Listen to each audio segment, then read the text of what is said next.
Everybody. இந்த விஷயம் நேத்துலேருந்து மண்டைக்குள்ள ஓடிக்கிட்டே இருக்கு. ஸோ அதை பற்றி பேசிடணும்னு நினைக்கிறேன். முதலமைச்சர் விஜய் நேத்து ரேஷன் கடையில் வேலை செய்கிறவங்களோட ஃபோட்டோ எடுக்கிறாரு.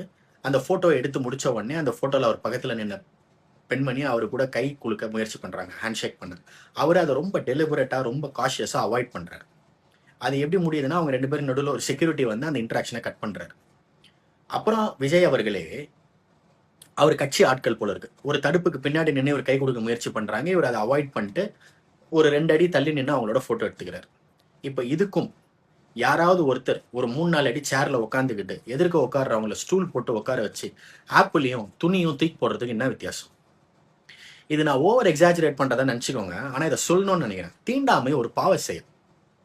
இப்போ நான் பார்த்தேன் இந்த வீடியோ வைரல் ஆன உடனே அதுல வந்து தாவேக ஆதரவாளர்கள் வந்து இல்ல முதலமைச்சர் விஜய் வந்து கரூர்ல அந்த பாதிக்கப்பட்ட குடும்பத்தை பார்க்கும்போது எப்படி ஆற தழுவி கட்டி பிடிச்சி அவங்க சோகத்துல பங்கெடுத்தாரு அப்படின்னு. எக்ஸாக்டா அதான் பாயிண்ட். அவங்க உங்களுக்கு செட் ப்ராப்பர்ட்டி கிடையாது. அவங்க உங்களை அண்ணனா மாமாவா பார்க்க தேவையில்ல. நீங்க அவங்களோட பிள்ளையா பேரனா இருக்க வேணாம். நீங்க அவங்கள மனுஷனா பாருங்க, அவங்க உங்களை மனுஷனா பார்ப்பாங்க. தேர் எண்ட்ஸ் த மேட்டர். அப்புறம் முதலமைச்சர் விஜய் ஆதரவாளர்கள், ரசிகர்கள் இவங்க எல்லாருக்கும் ஒன்று சொல்லணும்னு நினைக்கிறேன். நம்மளுக்கு ரொம்ப பிடிச்சவங்க தப்பு பண்ணாலும் அந்த தப்பை சுட்டி காட்டி பழகுங்க எப்பவுமே. அதுக்கு தேவையில்லாம எந்த அளவுக்கு வேணா போய் முட்டு கொடுக்கணுன்ற அவசியம் கிடையாது. தயவு செய்து புரிஞ்சுக்கோங்க.